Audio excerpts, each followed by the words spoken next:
Santane wajah bubanu warabumada Uti kalam tiar santane gamanu warabumada Uti kalam tiar santane adi buraju warabumada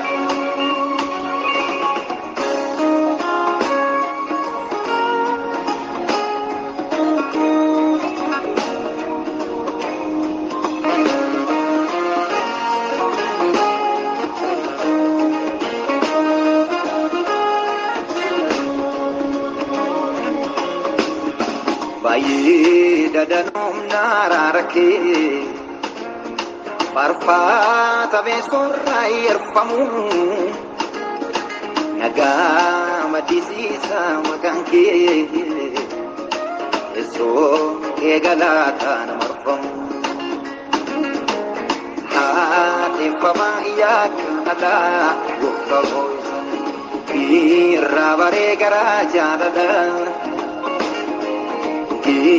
Dir famaya kanada bukka poisani irabare garaja dada wa gafamuni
Sajarada gadi bagati nabe borra kabda sida ulma ke gudicha tu garana nya daga kembazu diga ijar sajarada gadi bagati nabe borra kabda sida ulma ke durgufe garana nya daga kembazu diga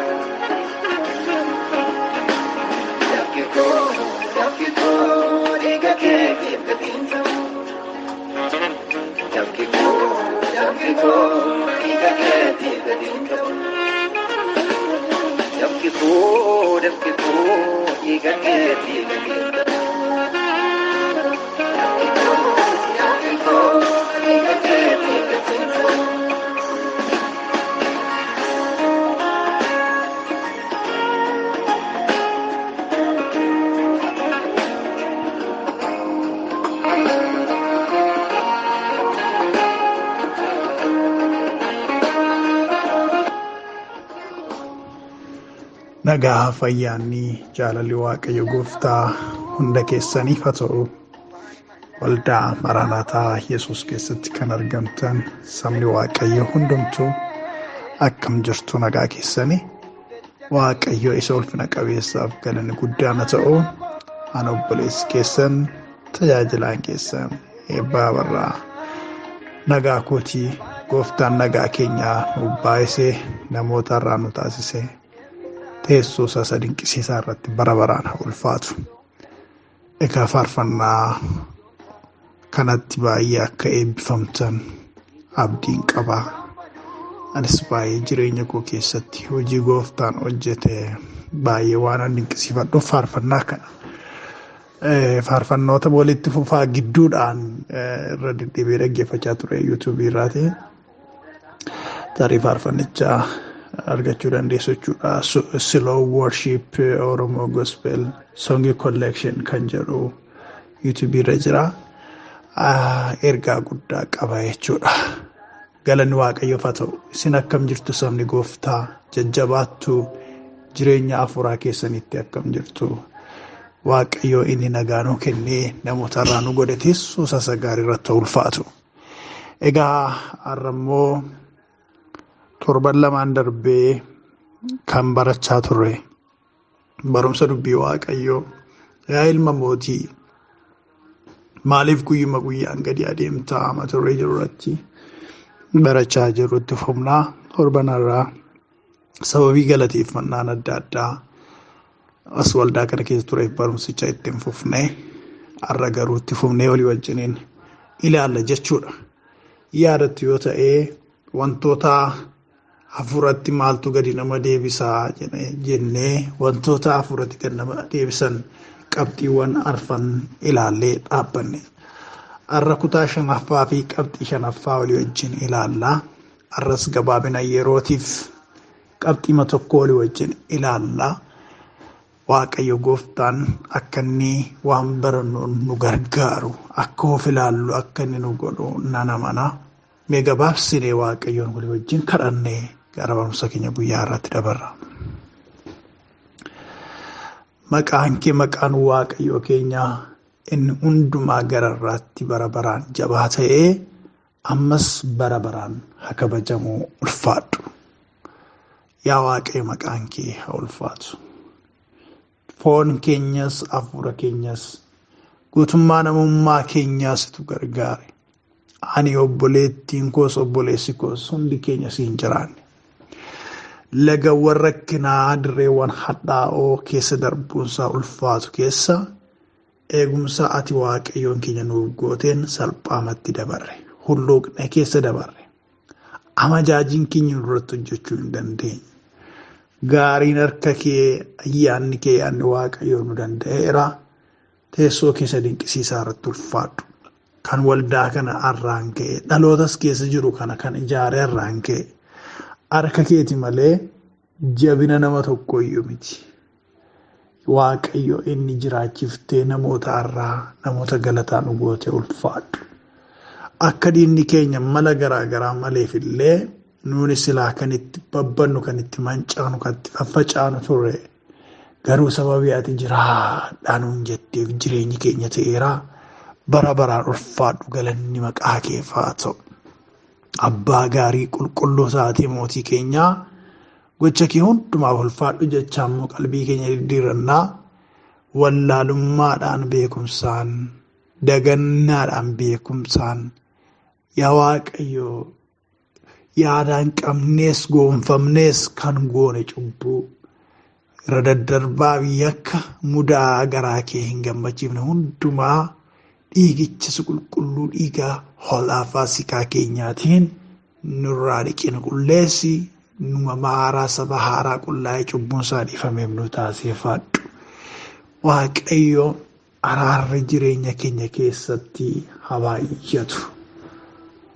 Maqaa gooftaa Yesuus Kiristoos nama Naazreetiin immoo sin kadhadhaa. Jechi tokko afaan kee keessaa ba'u gatii guddaa qabaa. Jechoota kee jecha kee isa jireenya namatti godhu. Isa lafee nama haaressu. Isa reeffatti lubbuu godhu. Isa lafee faffacaatti fuudhee morgaa godhee kaasee dhaabbachiisu.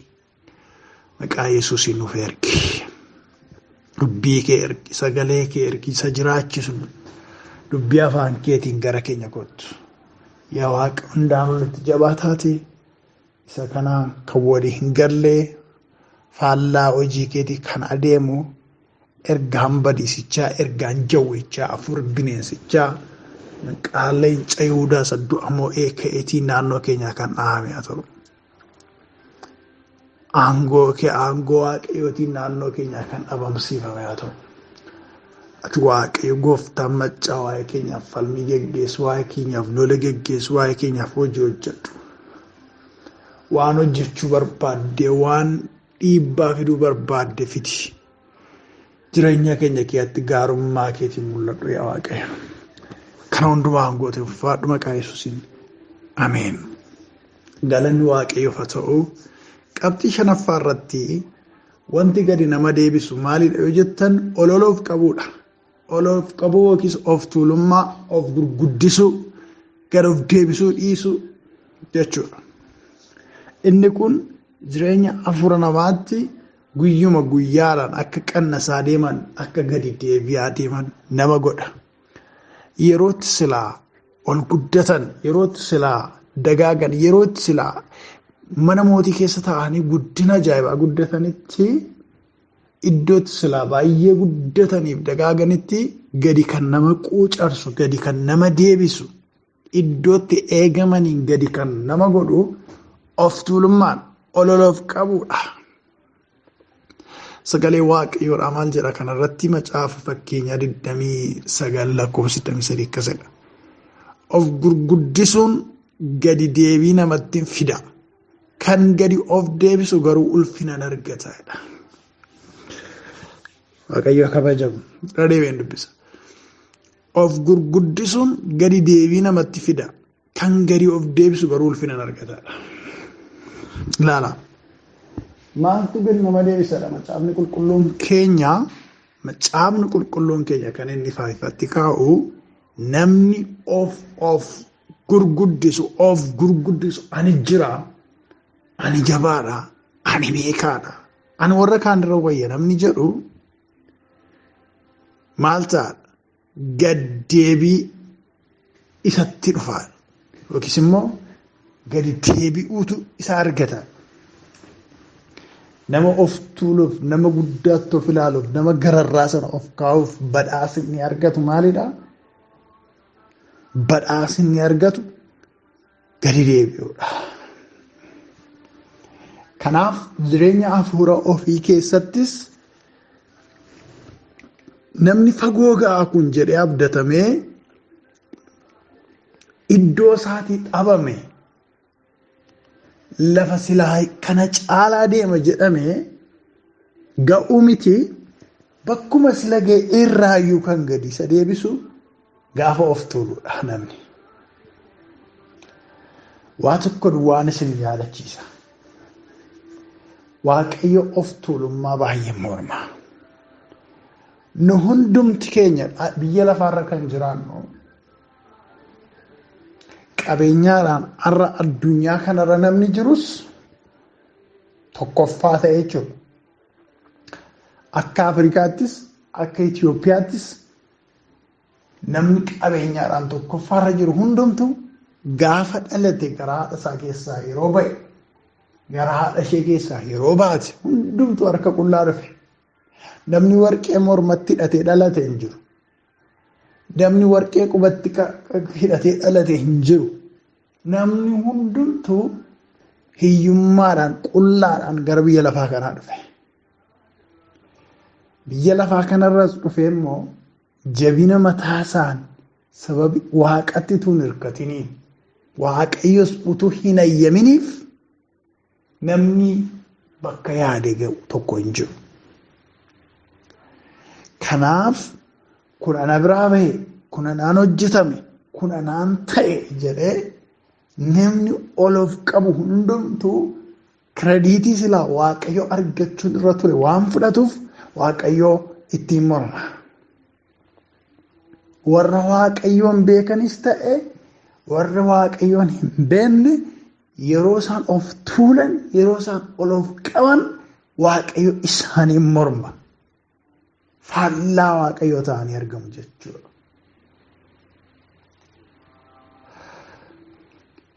Keessumaa immoo gama jireenya hafuuraatiin gaafa dhufnu akka kiristiyaanotaatti gaafa sochoonu wanti tokkollee cimina keenyarraa kan ka'e wanti dhufu hin jiru. Faarfannaan nurraa ture yoo ta'e, it is all about Holy Spirit. lallabnee lallaba keenyatu jaallatame yoo ta'e it is all about Holy Spirit. Walumaa galatti hojii hafuura qulqulluuti malee lallabni keenya faarfannaan keenya cimina dhuunfaa keenyaa wajjin waliin argu. Yeroo tokko iddoo silaa waaqayyo argachuu qabu fuunee faarfataa keenya. Iddoo silaa waaqayyo fudhachuu qabu fuunee lallabaa keenya. Iddoo silaa waaqayyo taa'uu qabu fuunee raajii teessifna. Iddoo silaa waaqayyo boonee bashannanee kabajamee taa'uu irra jiru fuuneetu lubaaf laanna. Gaafa sana waaqayyo dhokateetu namoonni foonii mul'atu. Waaqayyo gaafa sana hin mormaa.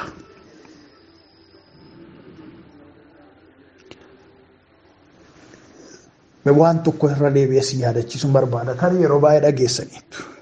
Seexanni ergamaa waaqayyo akka ture beektu. Warra waaqayyoon duratti dhiyaatanii isaaf hojjetan, warra waaqayyoon duratti dhiyaatanii isaaf faarfatan, warra waaqayyoon duratti dhiyaatanii isaaf qubaa dhiyeessan, hangafoota ergamootaa ta'ee tajaajilaa akka inni ture waa'ee seexanaa dhageessaniitu. Seexanaa'el jedhamee yeroo waamamu jechuudha. Seexanni kan inni samii keessaa gadi darbatameef, kan inni gatameefi sababii ejjeef miti, sababii hateef miti, sababii soba wayii tokko sobeen miti, sababii hamee hamateef miti, sababii ija hawwaatiin gara dubartii ilaaleef miti. Maal sababii godheef ree? Sababii of tuuleefidha.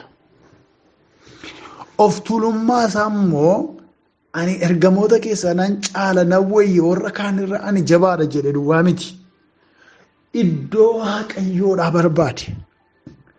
Innis ofii isaatii hoogganuu akka danda'u, ofii isaatii bulchuu akka danda'u, ofii isaatii addunyaa kana to'achuu akka danda'u ergamoota baay'ee gararraatti teessoo waaqayyoo irra taa'ee bulchuu hawwe. Of tuulummaa isaa inni ija hin qabne kana ture seexanni. Of tuulummaa isaa kanatu samii keessaa asii gadi akka bakakkaan darbatamutti gadi isa akka inni gatamu isa taasise. Seexanni akka bakakkaatti samii keessaa utuu gadi bu'an argeera. Isa gooftaan jedhe kana namoonni tokko tokko seexanni humna jabaa humna bakakkaa qaban se'anii yaadu. Maqaa Yesuusiin duratti mucaa xinnoon reefa afaan baraa jirtu haa dubbattu, jaarsi waggaa 90 haa dubbatu, dargaggeessi qolee kottu haa dubbatu. Maqaa Yesuusiin duratti seexanni nuu perperaa. Bakka akkaamiti humni isaa hin jiru, humna of keessaa hin qabu. Humni isaa kufaadha. Garuu akka bakka akkaattituu gadi bu'uu inni jedhame hin gatameedha. Furguggifamee gadi lafarratti gad darbatameedha. Maaltu kana godhe yoo jettan of tuulummaadha. Qalbii diddiirratee iddoo godhuritti na deebisi jechuu hinnis hin barbaanne waaqayyos immoo balbala qalbii diddiirrannaa hin bannee fi galaana ibiddaa akka galaana akka abidda akka galaanaatti yaa'u keessatti gatamuudhaaf gubachuudhaaf firdiidhaaf qophaa'eera. Maali seexana kan kanaan ga'e yoo jettan of tuulummaadha. Namni baay'een kan inni guddina dhabee quucaruuf, achumee kan inni ta'uuf, gufuu kan inni ta'uuf, muka milikitaa kan inni ta'uuf, xinnooma ishee gaafan maqaan isaa mul'achuutti kan waltajjii tokko lama irratti abeeta baluu keenya namni jechuutti yeroo kaan fuudhee gubbaa sanaan of ga'ee sagalee isaa jijjiiree nagaa galata waaqayyoo jechuutti ka'a. Utuma taalloon hin qabin sagalee furdaa kanaan haasaa kadhannaa irra turre jedha. Namni tokko tokko sagaleen isaa hin duudu jechuu koo miti. Garuu warra kaanirra of fakkii na wayya atiitiyuuduu jedhutu irraa mul'ata. Ani cimaadha, ani jabaadha atiitiyuudii jedhutu irraa argama. Isa kana waaqayyo hin morma. Gatii isaanii fudhatanii warra akkasiidhaan gooftaa Yesuus. Warra of agarsiisan namoota irratti jaallatamuudhaaf jedhanii warroonni of agarsiisan gatii isaanii fudhataniirodha. Gatiin isaanii sanumadha. Beekamuu of jajuu isaanii mul'achuu isaaniidha. Gatii biraan qaban.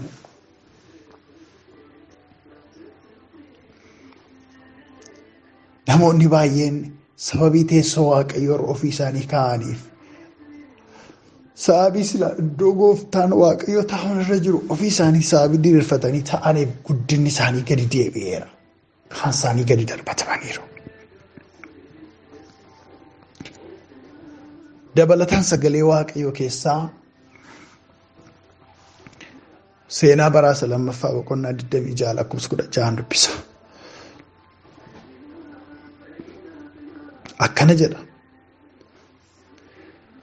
Uziyaan nama jabaa erga ta'ee booddee of gurguddisee kufaatii ofitti hin fidee inni ofuma isaatiin gara mana qulqullummaatti ol galee iddoo aarsaa isa ixaanni irratti aarfamu irratti aarsaa ixaanaa dhiyeessuu barbaadu isaatiin Waaqayyoon gooftaa isaa inni yakkeedha. Uziyaan nama jabaa erga ta'ee booddee of gurguddisee kufaatii ofitti hin fideedha. Maqaan leenca Yihuudaadhaa haa ulfaatu.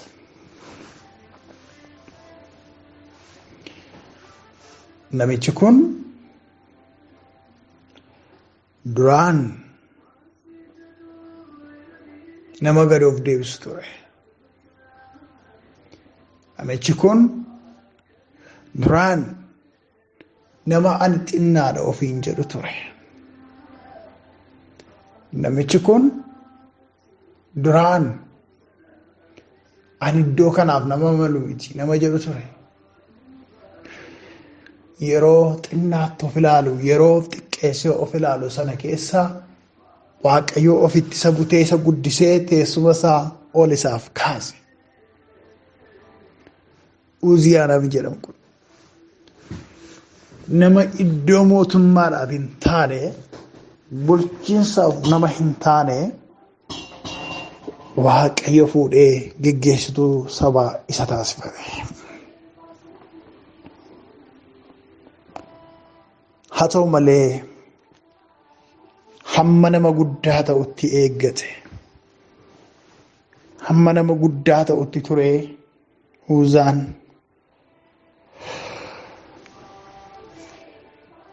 Itti nama guddaa ta'e booddee of gurguddisee kufaatii immoo ofitti fideedha. Ilaala. Nama kan biraatu kufaatii Uziyaatti geessitu hin taane isuma ofii isaatii of gurguddisuu isaatii. Ani wayya, ani jira, ani jabaadha ofiin jechuu isaarraa kan ka'e kufaatii ofii isaatti fideedha. Maal godhe beektu?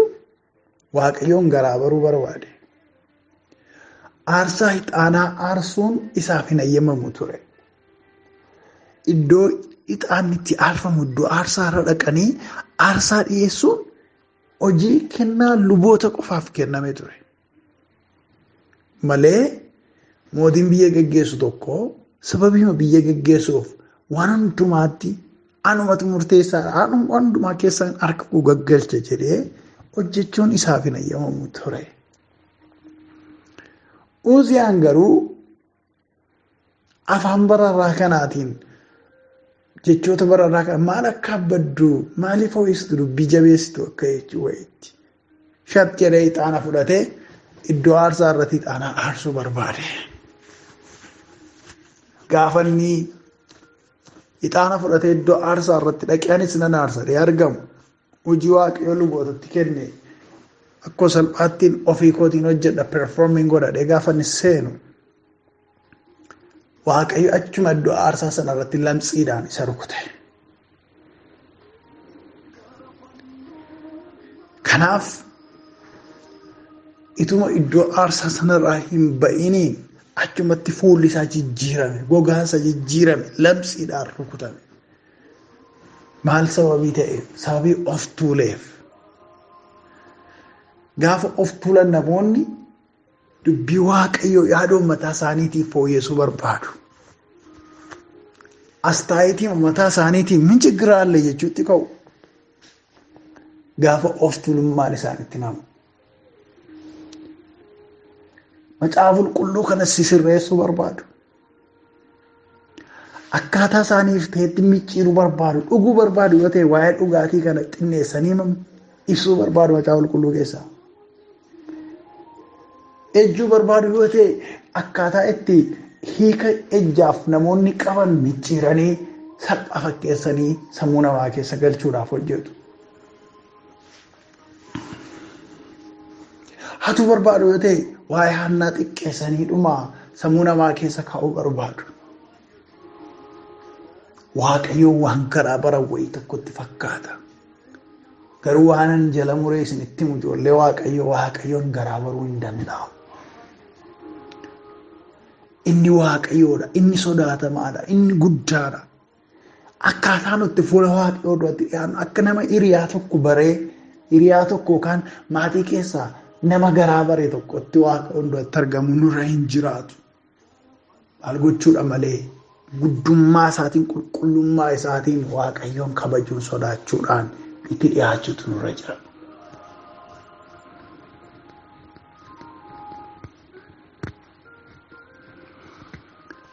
Sodaaf rommaan kabajaan jaalalaan gaafatti dhiyaannu Waaqayyo dhugumaan aarsaa keenya simata. Waaqayyo dhugumaan ololluu qaba. Gaafa sana guddin dhugaa guddanna. Gadi deebi'aan deemu. Badaan deemu. Xiqqaachaan deemu.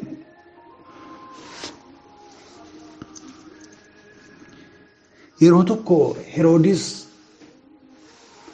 hawaasa walitti qabamee uummata warra geggeessu warra walitti qabame dura dhaabbatee haasawaa yookiis nigiggirii jabaa tokko geggeesse. Heroodis jechuun amanaa gooftaa miti. Gooftaatti nama amane miti. Kiristiyaanota tokko haaraa gidduu hin jiru. Haa ta'u malee warra inni dura dhaabatee dubbatu keessa kiristiyaanonnis jiru. Kanaaf maal godhe Heroodis? Haasaa ajaa'ibaa gaafa inni godheeru hundumtuu ajab akkuma ergamaa Waaqayyootti dubbate ittiin jedhanii. Kun ajaa'ibuma jedhaniin. Kun namadha moo kun ergamaa Waaqayyooti malee jedhanii namoonni. Gaafa kana Heroodis anuma jechuutti ka'e. Ani koo qaxalee keessan jechuu barbaade.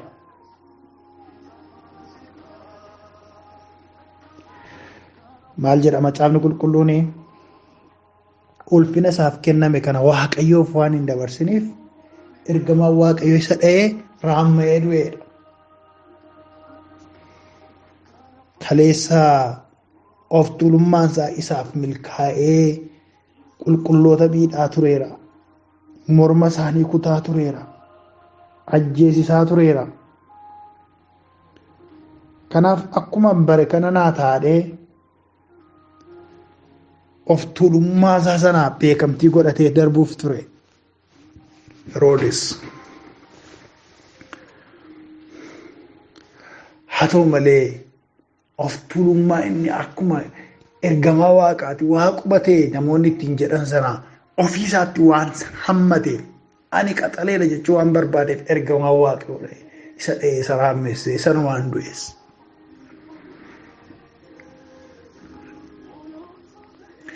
Jireenya hafuura keessanitti dagaagaa deemuudhaaf, jireenya hafuura keessanitti guddachaa deemuudhaaf, jireenya hafuura keessanitti itti caalaa deemuudhaaf yaa ijoollee Waaqayyoo yeroo hundumaa wanti bahu hundumtuu tajaajilli koo hundumtuu ga'umsa koorraa miti, ga'umsa hafuura qulqulluudhaa dhufe, jabina koorraa miti, jabina hafuura Waaqayyoorraa dhufe, guddummaa koo miti, guddummaa hafuura Waaqayyoorraa dhufe, cimina koo miti, cimina hafuura qulqulluudhaa dhufe jechuudhaan Waaqayyoof rikoomendeeshinii kennuudhaan, Waaqayyoof beekamtii kennuudhaan deddeebi'uun nuuf ta'a.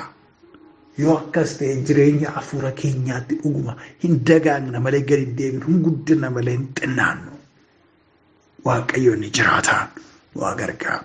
Yoomillee taanaan ijoollee Waaqayyoo of tuulummaadhaan mormaa. Of tuulummaa jireenya keessanirraa fageessaa. Hammam namoonni yoo isin jajan ulfinicha Waaqayyoof dabarsuun dhiisinaa. Yeroo namoonni kan akka isheen jiru kan akka isaan jiru jedhanii harka reeban anadhaan jettanii mataa raastanii darbina. Lakkii kun hojii waaqayyooti jira. Lakkii kun cimina waaqayyooti malee cimina koo miti. Kun ga'umsa waaqayyooti malee ga'umsa koo miti. Wanti ana biraa ba'e hin jiru. Wanti ana biraa madde hin jiru jechuudhaaf waaqayyoodhaaf dabarsuun gaariidha. Yoo garuu of tuullee ani isinii jira jechuutti yookaan fagoon geenyu salphaatti miidhamna. Namoota kan biraallee miidhuu dandeenya. Kufaatii hamaa keessa galla. Jireenya hafuura keenyaatti dagaagaa deemuu barbaanna taanaan bakka arra geenye garas darbinee jiraachuu barbaanna taanaan laga arra ceene garas darbinee jiraachuu barbaanna taanaan of tuulummaa jireenya keenya keessaa balleessinee asii ol guddachaa deemuun nurraa eegama. Gaafa sana waaqayyo dhugumaan nu wajjin jiraachuusaa mul'isaa. Egaa qabxii shanaffaan arra ilaalle ololoof qabuun jireenya hafuuraatti gadi nama deebisaa kan jedhudha. Dubbii isa dhageenya dubbii waaqayyoo kanaan akka jiraannuuf garaa gadoof deebisaa qabaanne akka sochoonuuf waaqayyo gooftaan nu gargaaru walii wajjin kadhannee xumurra.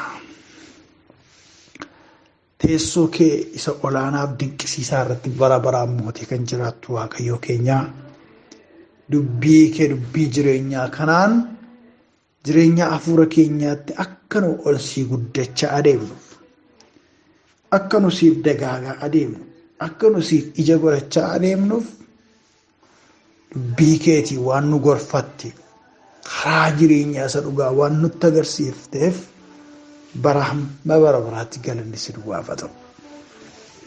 Akkaataa dubbii kee kanaatti of tuulummaarraa fagaachaa garaa gadi of deebisu duwwaadhaan siif akka jiraannuuf immoo ati abbaan keenya harka keenya nu qabi.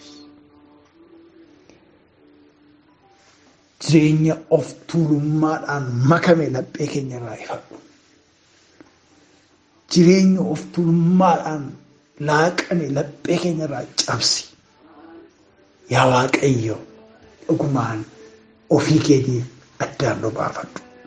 Saba waldaa kana keessa jiru saba yaa Waaqayyo gooftaa maccaa si duratti argame si waaqeffachaa jiru kana garaa gadoof deebisuun dhaabi. Of tuulummaa isaanirraa ifadhu. Dirreerra ba'an hundumaa keessatti ofii isaaniitu hin taane siin lallabaa akka jiraataniif ijoollee kee gargaari. Kana hundaa waan gooteef bara baraan ulfaadhu dhuma keenya bareechi dadhabbii amantii keenyaatti nu gargaari. Maqaa gooftaa maqaa Yesuusiin ameen. Waaqayyo gooftaan baraaf jireenya keessan haa eebbisu eebbifamaa. Dubbii Waaqayyoo kanaan gaggabaabsinee qabxii keessa jiru gaggabaabsinee irratti dubbachaa deemuun akka caalaatti nuuf galuuf nu gargaara. Kanaaf torban immoo yoo sagantaan keenya waan addaatiin hin qabamne kutaa isattaan kutaa ja'affaadhaan dhufaa. Masitti sagalee kanaan dura bartaniis ta'e sagalas dhaggeeffadhaa. Keessatti jireenya keessan ilaalaa jajjabaadhaa. Waaqayyo gooftaan hunda keenya haa gargaaru. Dhuma keenya isa bareechu. Waaqayyo isin wajjin haa ta'u. Waan barattan kana namoota kan biroodhaaf qooduu akka isaan barataniif akka isaan ittiin jiraataniif ittiin ga'uu dandeessu. Waaqayyoon koo isin wajjin haa ta'u. Nagaa gooftaatiin haa jiraadhaa. Baatameen nu muudanuu maadhaa.